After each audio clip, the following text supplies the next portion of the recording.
They did. Yeah, I remember the 90s. I was in Silicon Valley in the 90s when everything was blowing up, and you had history majors that turned to web developers like overnight. I'm like, but you don't understand basic concepts of software engineering. And they didn't. They were just throwing HTML pages up. So, I'm like, okay. But you're right in that right now, the playing field is level. It's an incredible, exciting time. Welcome to Embracing Digital Transformation, where we investigate effective change leveraging people, process, and technology. This is Darren Pulsford, Chief Solution Architect, author, and most importantly, your host. On today's episode, Breaking Barriers, How Generative AI Levels the Playing Field, with returning guest, Dr. Doug Schmidt. I'm with you. I've been playing around with it since November of 2 years ago. And it's amazing. My productivity has just skyrocketed, whether it's writing white papers or writing code or teaching people how to do it. It's amazing. It just helps me get my ideas out better or faster, I guess is the right way to think about it. Absolutely. But it's also interesting that there's, as with every action, there's an equal and opposite reaction. So one of the things I saw when I taught some courses last year, when I was teaching classes, I was encouraging my students to use ChatGPT to answer a lot of the questions that they would have. So somebody would ask a question on the discussion forum, and my inclination was to say, hey, have you considered using ChatGPT to answer that question? And I thought I was helping to teach them to fish. Right? I wasn't giving them a fish. I was teaching them to fish. But I got a bunch of comments back from students saying, every time I would ask a question of Dr. Schmidt, rather than give me any help, he would tell me to use ChatGPT. And therefore, I was somehow failing as a teacher. And what I wanted to do, of course, these are all anonymous reviews, but I wanted to state that's exactly the point. I'm going to be with you for 14 weeks, maybe more if you take a follow-on course from me. But once you get out of my course, you've got to be responsible for knowing how to answer these questions. And a lot of the questions were very simple questions that could trivially have been answered with a Google search or with a large language model. So I was trying to incentivize and motivate people to try new things, but I found that even the students were resisting because they thought that was somehow devaluing the traditional role of professor-student relationship. That's interesting. My youngest is 17, and he took an online computer science course. I was like, hey, this is awesome, right? My son is following my footsteps. And it was fascinating. They changed the course just recently because one of my other sons took the same course. And they changed the course. And in the course, they teach them when you run into a problem or question, here are the sources you go check. It was, and I was like, whoa, this is exactly right. I go to Google, I go to Slashdot, I go to Stack Overflow, I ask ChatGPT. It was written in the course, and I'm like, that's perfect because now my son is learning problem solving. He's self-sufficient. He's not just saying, Dad, I don't understand this Python syntax, right? Because they're programming in Python. I'm like, Python? I haven't touched Python in years. So I would have to go look it up, right? And instead, he rarely asked me any questions.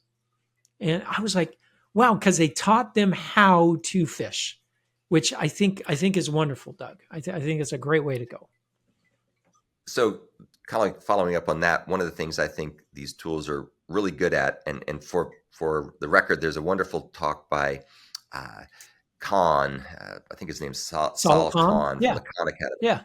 And he has a video out there that if people haven't seen it, I recommend you watch it. It's called something like How AI Will Save Education, Not Destroy It, or something along those lines. And the point he makes, which I completely 100% subscribe to, is with the right LLM and the right experience and prompt engineering and prompt patterns and so on, you as a student, anyone as a student, can get pretty much free or super low cost 24/7 tutoring 365 days a year, or on leap years, you get one extra day of tutoring. That is incredibly different. It's democratization of access to expertise. that heretofore only people who could afford to go to places like Vanderbilt or William and Mary or Stanford or MIT Or or whatnot Yale. Yeah. had access to. Yeah. Yeah. It truly is incredible. So in essence, Gen AI is actually bridging the chasm, Yes, but at the same time creating a chasm. that's right. If I can't, but so this should give underprivileged, um, lower income people the opportunity for an incredible education if they're taught how to use these types of tools.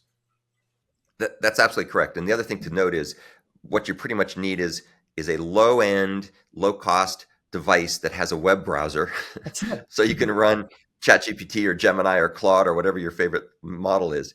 And you don't need to have a super high end computer with all kinds of fancy stuff. You just need something with a web interface. And of course, that's going to evolve as people have app versions of Right. these things Yeah. now.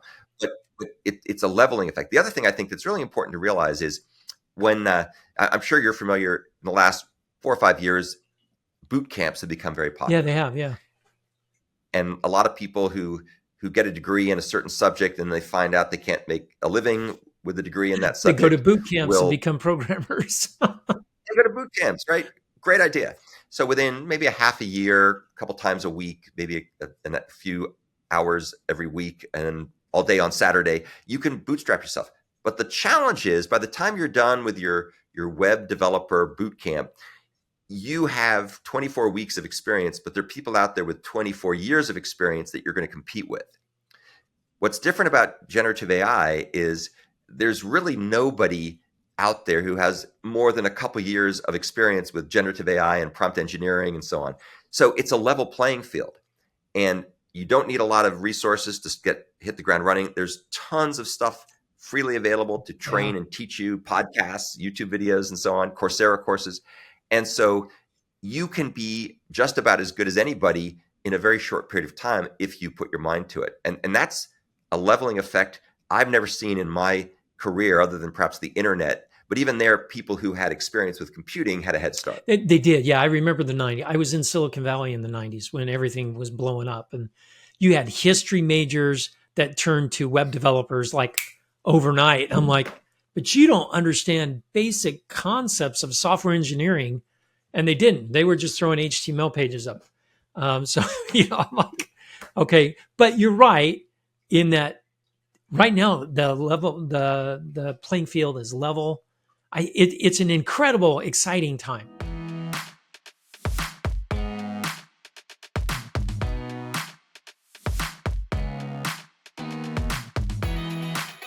I think what's also interesting now is as we get past sort of the early adopter phase, I'm sure you're familiar with the crossing the Yeah, yeah, chasm yeah. models. And um, I think it was Jeffrey Moore had the crossing the chasm book and so on, the innovator's dilemma type thing. We're getting to the point now where it's becoming part of the mainstream. And that's really where it needs to get. To make that work, however, we're going to have much better tool integration.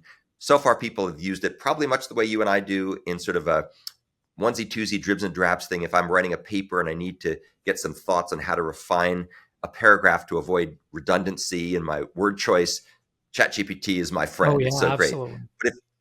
But if I want to take 25 documents from the past 20 years and then analyze them and look for trends over time, the tools we have available today sort of melt down, because this exceeds the context windows and their ability to reason across a larger corpora of material. That's where we have to head, number one. Number two, we have to get to a point where we can put much more sensitive data into models that are mature without having to worry about Data giving away leakage. trade secrets or Yeah. classified data and so on. Well, and we're getting there. There's some really cool new models out there using RAG, using scorecarding and some prompt concepts that are really exciting. But you're right; they're not mature yet. They're still emerging. But to me, this is such an exciting time. I love working with this stuff. So The other thing I'm really excited about, and we had started doing this at Vanderbilt about a year and a half ago, was teaching intro to generative AI courses for everybody.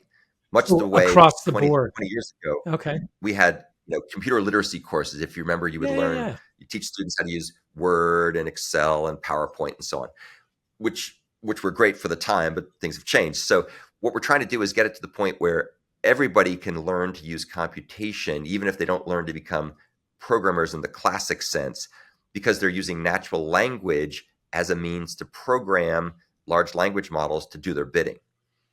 And I think every domain, almost every academic domain, requires people who can think in structured, clear ways and communicate effectively. If you have those abilities, which pretty much everybody does, then you can be effective with large language models. And you don't have to know how to program in Python, to your point, or Java or C++, or God help us, C or assembly code or Absolutely. something Yeah. like So that what that tells me as well is, and I had this discussion with the University of Ohio, critical thinking and problem solving are going to be really important skills to teach students moving forward. Yes. Especially critical thinking. Is the response I'm getting back from a Gen AI make sense? Does it answer the question? And is it something that I believe, right? Or does, and I think in today's society, especially, I think we just, whatever the computer spits out, we believe, or whatever we see on Instagram, or whatever we see on Sure. Facebook, or whatever the case. So if a Gen AI gave it to me, it must be real. We've got to have critical thought around this as well. So I think this all ties together really interestingly. It does. And think about what you were just saying a minute ago about people who transition from being a history major to being a web developer. Because they often didn't have the formal background in software engineering and software methods and software processes, what they could do is whip up a website very quickly, but then they created mountains of technical debt because they hadn't really thought about the proper engineering of these things. And that's what we're going to have for the foreseeable future with a lot of the way we're teaching people or exposing people to large language models. We're not giving them the foundations to be effective in an engineering sense. We're giving them ways to be able to be more effective in a very Short limited term, and limited, sort of micro or optimized way, but which is okay. yeah, But that's not it's necessary but not sufficient. but do we know what the core fundamentals are yet of utilizing Gen AI? Or do they fall back onto the things we already know about engineering or whatever our specialty is? Like if it's in medicine, same concept, or law, or whatever. There are some core fundamentals, but are some of those fundamentals now going to shift and change? The answer is yes. So there are Okay. core fundamentals, and yes, things will change. We're actually doing a lot of work. I work with some colleagues at the Software Engineering Institute at Carnegie Oh Mellon yeah, yeah, yeah. University, and we've been doing a lot of work the past couple of years on exactly that. What are the parts of the software engineering processes, methods, tools, and so on that are going to be amplified and improved by generative AI? And there's an awful lot of things like that. What are things that are new and perhaps require a different perspective on things? I think some things, just as with programming, if you remember back, gosh, 35 years ago, the whole concept of software patterns Oh yeah, were yeah. unleashed on the world. And what software patterns were really, when you step back from all the hype, they were about taking experience that experts had developed for years in the School of Hard Knocks and then codifying them and documenting them in a way that people who didn't want to spend 20 years learning the The things hard from the School way. of Hard Yeah. Knocks could get much more readily. And that was great. Now, they weren't by themselves a method, they weren't by themselves a tool, they were an accelerator for methods and tools. And nowadays, people who are good programmers take a lot of those patterns for granted. They've been internalized either because we've learned them or because they're now automated in the form of language features and frameworks and so on. So, with that in We're mind, going to have new what's happening patterns. with we're having new patterns. And so there's literature out there on patterns, prompt patterns for how to do prompt engineering.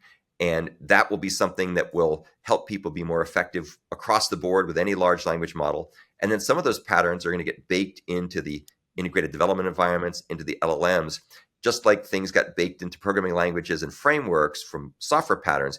And so a lot more of this stuff will be automated so people can hit the ground running at a higher level. And that again that's the beginning of the discipline of prompt engineering and generative AI as an engineering discipline.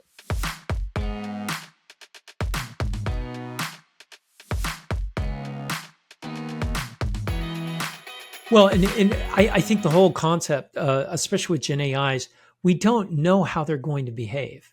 And that's why it's so fascinating to me, because I've noticed it myself because I'm doing a lot of prompt engineering and playing with different mechanisms to process really large data sets. And I found lots of different interesting techniques. But one thing I found is my large language model is not consistent, Right. right? I constrain it as tight as I possibly can, and it'll throw something up that just goes haywire. And I'm like, oh, I can't handle this. So we're still learning how these LLMs behave, in the different ways that we ask them questions and give them context and all these things. So this is an interesting beast that we're still working through. Do you think that'll ever converge? Where Oh, absolutely. And here's a couple examples of how that's already okay, happening. So one of the things that has made this tricky in terms of the somewhat non-deterministic output from large language models is this tension between a large language model as a chat bot that's emulating humans right, in a Turing test like way versus an engineering tool where the goal is to be as so if you want to emulate humans, you want to have diversity, you want to have things right, be yeah, different, you don't want to give the same answer every time because it just looks like you're pulling things out and just reading from a card. So you want things to be different. But when you're doing engineering, which I think you and I do a lot, right, we want things to be repeatable. We want right, things to be correct. We want things to be verifiable. And language models, if you're willing to kind of poke under the hood and program at the API level, you have some hooks and knobs you can turn with respect to things like temperature, for example, that will give you more or less in terms of diversity of response and variability of response. So for the engineering part, you want to make that knob be deterministic. For the acting like a human chatbot, Amazon assistant kind of thing, you want it to be diverse and variable. And so that's the first thing is give people better control over the knobs they need to turn. The other thing that we're seeing right now, and you hit this on the head, every time OpenAI or Google or Anthropic comes out with a new large language model, yeah, they're tuning it for some cadre, some community of interest that may not be our community of interest. So, for example, ChatGPT 4.0 is optimized to give much faster responses, but they're not always as thorough as ChatGPT 4. right. When I'm trying to converse and maybe get a recipe or something, that's fine. If I'm trying to generate code or get feedback on the code, I don't care if it's going to chunk away for 5 minutes. I want a really good response. And so I think what we're going to see very quickly is people having different personalities, if you will, of their language models that are suited for different users with different quality So attributes. do you see a rise of community Gen AIs then? Like I've got a law Gen AI that's tailored specifically for the way that they speak and they interact, a medical one where it's not a general purpose, I can solve all the problems in the world, where it's more specific to those types of communities. Absolutely, number one. But this has to be done in a thoughtful way. And so one of the things I think is most fascinating in the DoD world, we have a couple of large language models that are designed to work with what's called covered but unclassified information, CUI information. Right. And so you can feed it CUI data sets and it'll give you responses that don't get used for training, for example. So you can have privacy preserving data Right. management, which is great. The problem is that oftentimes these are not models that have the latest, greatest stuff. They were not trained on as expansive of a data set or a vast amount of data that things like ChatGPT have been trained on.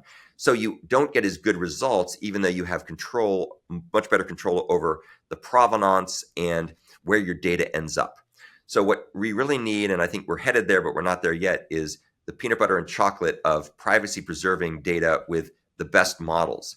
And whoever can crack that nut and then allow for fine tuning and other prompt engineering techniques where you don't need to fine tune, you just have to do chain of thought reasoning and be able to provide sufficient context.